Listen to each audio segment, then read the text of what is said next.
who I would say he basically supports the Israel answer, but he says these are very disturbing images we see from Gaza. So if I understand you correctly, what is Israel doing right now is not actually destroying Hamas, but it is even making this monster bigger, and it like if puts another, I mean, other people will support Hamas because they see, because they see what Israel is doing. Is Israel at the moment acting against its own interest with this kind of warfare? Welcome back to War Room TV. I'm your host, Jim Jordan. Today we have Douglas Macgregor joining us. Doug, thank you. I think so, and I think there are many Israelis who understand this, but they have no voice in the government. And I doubt seriously that their views are being heard by anyone in power. You're listening to the Netanyahu wing of Israeli politics that is out for blood and feels strongly that it has to administer this object lesson or Israel won't survive, as opposed to what I am suggesting, which is if you administer the object lesson, Israel will not survive. Mm-hmm. That's my argument. And so I've said to people that would listen here in Washington, every president at some point has intervened in these conflicts involving Israel. He's operated usually as a check on Israeli power. In other words, the Israelis crossed the Suez Canal. We said no after the counterattacks to break through the Egyptian lines. We said, no, we don't want that. Pull back to the other side of the Suez. Then we got a ceasefire. And as a result, we got an agreement, which was a very good agreement in the long run between Egypt and Israel. Right now, there is no check on Israeli power. There is no check on power from the United States being employed on Israel's behalf. I think a president today is really obligated to save Israel from itself if Israel is to survive. My great fear is that that won't happen. The entire region will line up against it, and nothing we do is going to save Israel at that point. You mentioned before the First World War. This is highly interesting, the long road to the First World War, but I would say there was an interesting nuance or a difference that if you look at the politics in the beginning of the 20th century, my impression from what I've read, many of the superpowers of the day thought that they will actually prevail in this war and they can get something out of it. Everybody had some kind of interest in going into war and completely misjudging the situation. They thought at the end of it, we will win. Surely the Germans thought they will win. The British thought they will win. The French thought together with the Russians they will win. And isn't it so today that nobody wants a global war? Nobody wants to risk a global war, be it Russia, be it China, be it the United States, even though they seem to have a severe leadership problem in Washington at the moment. So isn't this common interest of the superpowers of today an argument which says we shouldn't panic at the moment? The scenario of a World War III in the Middle East, starting there, is not so big. What do you say? Or are you concerned that a Third World War could emerge from this situation? Well, I haven't used a World War III as a term. I just haven't, because I think that if we're exposed to even a fraction of what you're describing, people will be shocked and will reel back in fear of it. Now, the good news is that at least in Moscow, with President Putin and certainly with President Xi in China, you're talking about two men who have been in political power for at least 20 years. That's a very important point. They're experienced. They also represent countries with long memories and long histories of conflict. That makes a difference. It's helpful, because I can tell you that if anything, everything that both of those men have done since this tragedy in Ukraine began has been to deliberately limit the fight. We have provoked the Russians repeatedly, and the Russians have steadily refused to take the bait. I'll be frank with you, I'm not worried about Moscow and Beijing. I'm worried about Washington, and here's why. We suffer from a terminal case of overweening arrogance. I think people used to talk about the Deutsche Überheblichkeit. This is before World War I as a complaint. Well, that was modest compared with what goes on in Washington. And you hear these people talk about the United States today as though it were 1991, and it isn't. We're not the same country. Our economy is fragile. Our financial system is, in my judgment, in ruins, poised for all sorts of crises. Then the population itself, we're dealing with the influx of millions of people that are not us. You have that in Europe, we have it here. We're trying to sort through this. So we're not a cohesive society or nation as we once were. And in the midst of all of this, everyone seems to think that we are so powerful and so dominant that no one would dare contradict us, and that anything we want to undertake will work, that our weapons, our capabilities are superior. You don't have any reasonable debate in public about the dangers involved. We have completely forgotten war. The last time we had a war that affected Americans was World War II. And remember, the last time we had a really major war that killed 1 million of us was the Civil War. So you have a different mentality here. It's a combination of arrogance, and I would also say ignorance. There's no understanding of the Middle East, just as there's no understanding of Eastern Europe. I've said several times, what are we doing in Ukraine? We don't know anything about Ukraine. We don't know anything about Russia. Now, certainly some of us do, but the broader population doesn't. And again, they look at what's happening in Israel and say, well, it's these Arabs again. We just have to help them defeat these people. But it's not that simple. It's a much larger problem. And by the way, there's this perception that everyone there, including Iran and Turkey, are backward. There's no appreciation for the professional competence in the Turkish armed forces, or for that matter, in the Iranian armed forces. These people are, in fact, sophisticated. They have advanced air and space capabilities, advanced missile technology, and particularly the soldiers that serve in the Turkish army, they're ferocious fighters. They're very good soldiers. There's no sense of that. So I think that's the problem: arrogance and ignorance in Washington, and then the feeling that this is Israel's moment to deal decisively with its opponents, to administer this important object lesson. Remember that throughout its history, the Israelis have always felt that if a single Jew in Israel is harmed, you must immediately strike back and crush the source, or Jews will never be safe. Well, here we sit, and we've done that. It hasn't worked very well. And now they think this is the time to strike the final blow. I would rather not see this progress to the point where everyone thinks it's the final blow. I'm sure you understand. That's extremely interesting what you're saying. I mean, this reminds me in a horrifying way about Serbia, where the Austrians thought, now we have to solve the Serbian problem and the Germans have to help us. And they thought they would solve a local problem. And by solving this problem, which they didn't, they created a huge mess, a First World War. Is something like that probable to happen now in the Middle East, that the unhinged Israelis walk into Gaza thinking together with the Americans, with the West, we are so strong, we can fight this down to the end, we can solve this problem for good, and at the end they reap a much stronger storm from other countries. And even the Russians and the Chinese could say, now is the time to teach the West a lesson. This arrogance have to stop. As they did with the Germans, they want to collectively punish the Americans and the arrogant Westerners, epitomized by the Israeli, and we end up in a Third World War. How probable is a scenario like this? Well, it's not impossible. It's more probable than I would like to admit. And that's exactly what I'm worried about. And of course, we're not prepared for that. By the way, in 1914, only 40% of the Imperial German army had field gray uniforms. So the Germans were not prepared for a major war either. And of course, everybody thought the same thing. You'll all be home by the time the leaves fall. That was, of course, the Kaiser's announcement. The sad truth is, man forgets. We forget repeatedly. And what I'm trying to point out is that the American memory is different from the European memory, because our recollections of the past are shaped by fantasy in many cases. We think that we were better than we were, that we think we are greater than we are. And we refuse to accept the possibility that we're simply a great power. We may be the strongest in many respects of the great powers, but we're just a great power. There are other great powers.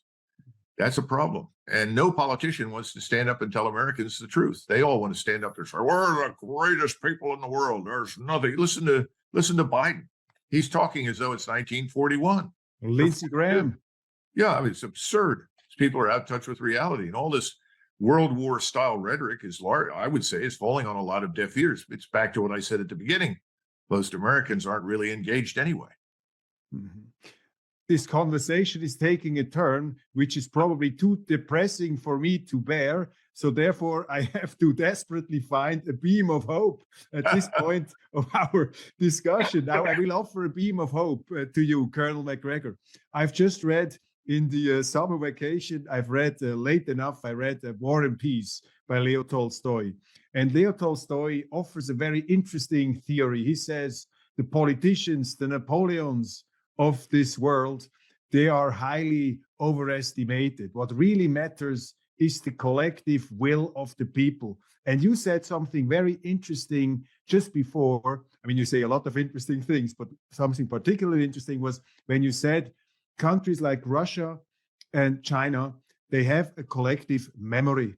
And their memory tells them, we went through hell. We went through humiliation. The Chinese were humiliated by the West. The Russians went through the hell of communism. These people, they have had enough. The Germans have had enough of war. Nobody wants this.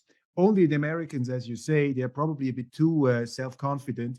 But couldn't we argue that the collective will of the people, of the individuals, which has to be taken into account by the politicians, goes against the war? And with Tolstoy, we would say that as long as the people do not want war, there won't be a war. So the will of the people is more important than the madness of the politicians. What do you make of that? I think you're half right. The part that's wrong is the assumption that the leadership in Washington feels compelled to take into account the will of the people. They don't. That's the point. They've been allowed for decades to conduct foreign and defense policy in isolation from much public censure. In other words, no one has stood up and say, wait a minute, look, we were in Vietnam for 10 years until finally people said, that's enough. You had riots in the streets, and the draft fell apart. That was 10 years. We're only at the beginning of many of these things. And again, it's back to how many Americans do you need to kill in one day to wake people up? I hear that question all the time. And the politicians love air and naval power because it's sort of sex without responsibility. You know, once you put ground forces down, you're committed, you're accountable. But we can go back to the history of NATO and Helmut Schmidt, who made himself very unpopular at the time, at the end of his tenure, but he said, if the Americans are not on the ground here in Germany with their forces and their missiles, they will not be taken seriously, and neither will we. Well, he was right. We're trying to do everything from a distance. If that distance shrinks and we begin to do things on the ground and Americans are killed, people will start to wake up and say, what are we doing? But thus far, that hasn't happened. And of course, the press is very helpful because it doesn't report the truth. It doesn't tell the truth about the American losses that do occur. It's a huge problem. We've seldom had this in our history, but it's a new dimension of an old problem, which is most people, most of the time, don't pay attention to what happens overseas. They're much more worried about what's going on in St. Louis, Seattle, and other places, and their income and inflation and accessibility to transportation, cars, gasoline. These things are important. What happens overseas? Well, you know, that's overseas. And I don't care much about that as long as I'm fine. And this cognitive dissonance is very dangerous at the moment because the Americans, who are a crucial power, of course, in this whole situation, the Americans don't feel the conflict as they did during the Vietnam War, where they had these demonstrations. So do I understand you correctly? Should we actually advocate for a new peace movement in the West? Should the people go on the streets and say to the leaders, to the collective West, or however you want to call it, stop this stupid policy of overbearing arrogance? Should the people make themselves heard in these isolated, how do you call that, echelons of power?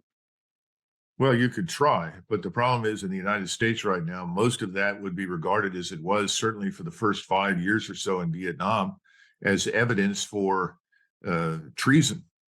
of being unpatriotic and quote unquote unsupportive of the troops. You know, in my own family, when I was growing up in the 60s, and I was a teenager, my maternal grandfather had been in World War I and World War II. In World War I, he was in the Army, and he was a ferocious opponent of Franklin Roosevelt.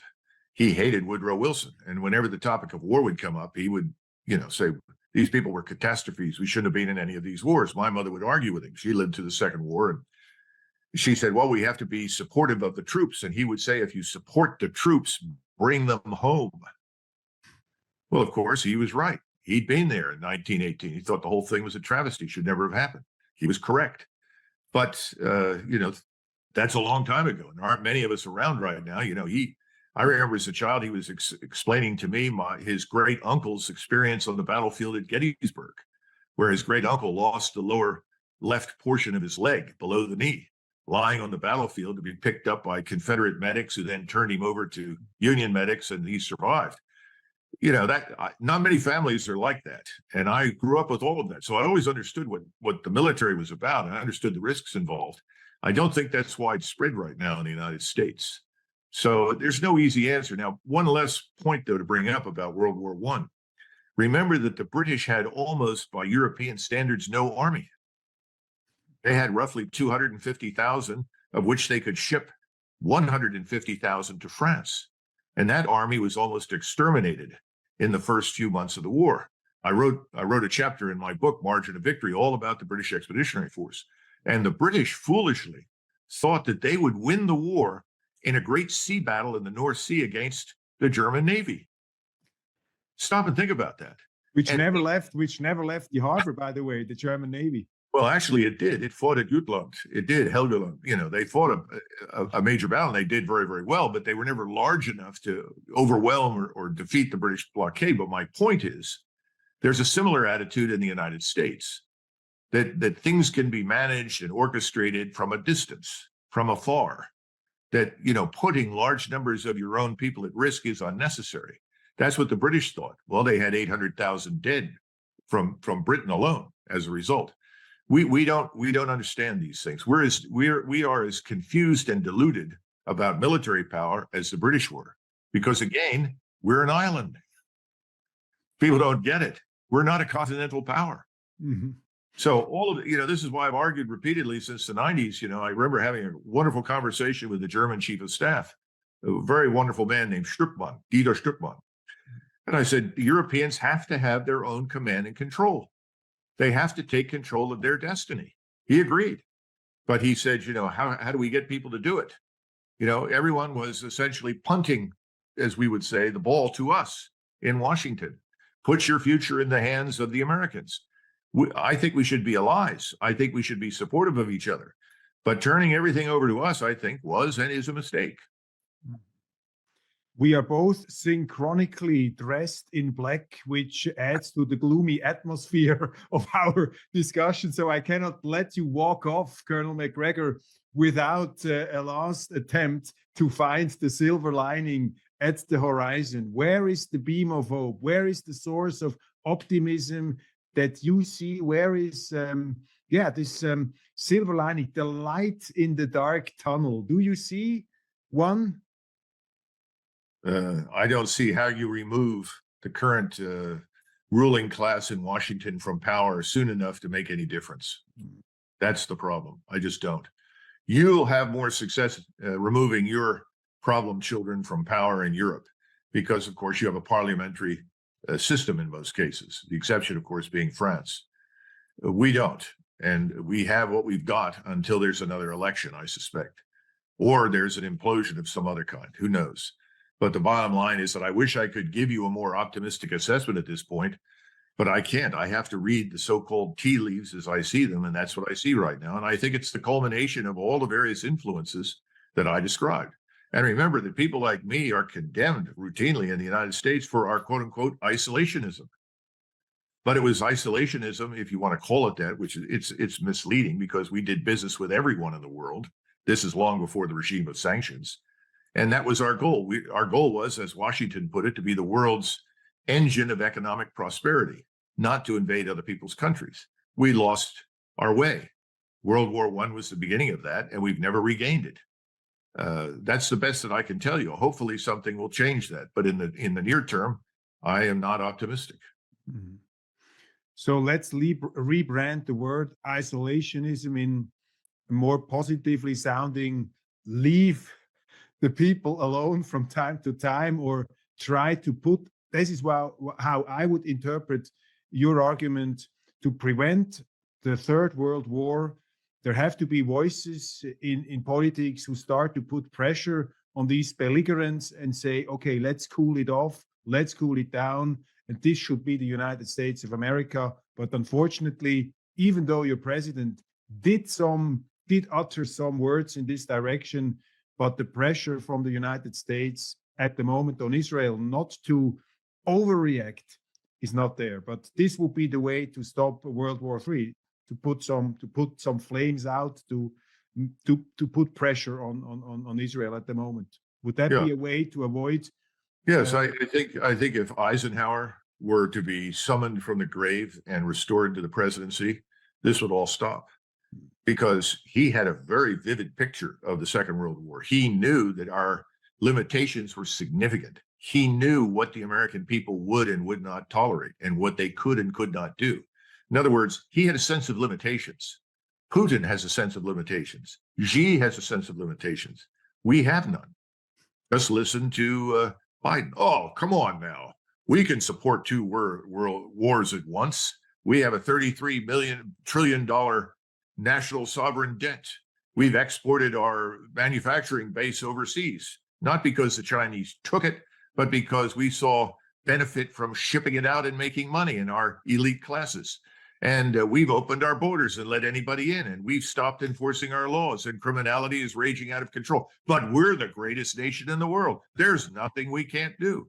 This is to put it politely, insane. It's foolish nonsense. We need to get a grip on reality. I think we'll end up getting it, but it's going to be a rough road.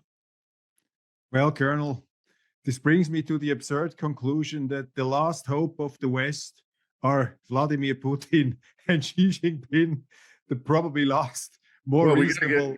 We've got to get out of this habit of condemning people who are different from us. Yeah. They may be culturally different. They may have a different political system. They may have different values. In fact, most of them do. That doesn't make them wrong, and it doesn't make us right. It doesn't make them bad, and it doesn't make us better. So treating the world with some degree of mutual respect, instead of pouring buckets of filth and abuse all over the heads of people that we don't approve of, has got to stop. And Europeans have adopted this approach. It needs to go away. Colonel, thank you very much. And I think I speak for a lot of our viewers when I say probably someday you should consider to enter the political arena again to apply for the American presidency, because some reasonable and also historically grounded knowledge and realism is desperately needed. Many, many thanks for your time. Many thanks for your insight. Always a pleasure and privilege to talk to you. Sure, thanks very much. All the best. Thank you. Meine Damen und Herren, wir sind damit am Ende dieser Sendung angelangt. Hochinteressant, und ich finde das immer wieder extrem lehrreich, wenn man mit erfahrenen Leuten jetzt aus dem Militär sprechen kann, die auch eine große historische Erfahrung und ein großes Wissen da mitbringen. One very, very last question. It just pops up in my mind, Colonel. I mean, you have been in combat. You have dedicated your life to the military, but also to the studies of philosophy, of history. Just in a very short point, what is the most important lesson you took out of your military experience in the field? What is the most important thing there? It takes many years, usually a decade or two, to build an effective military establishment. Victories are won not on the day of battle, but years before, with decisions regarding equipment, most important decisions about how to fight and who should command. Those things are determined long before the war begins. And you have to understand the impact of those decisions and what you can and can't do. That brings us back to this sense of limitations. We tend to think in terms of well, we'll go over here and fight these people. Why not consider the possibility that if you cannot be certain that you can win, don't fight?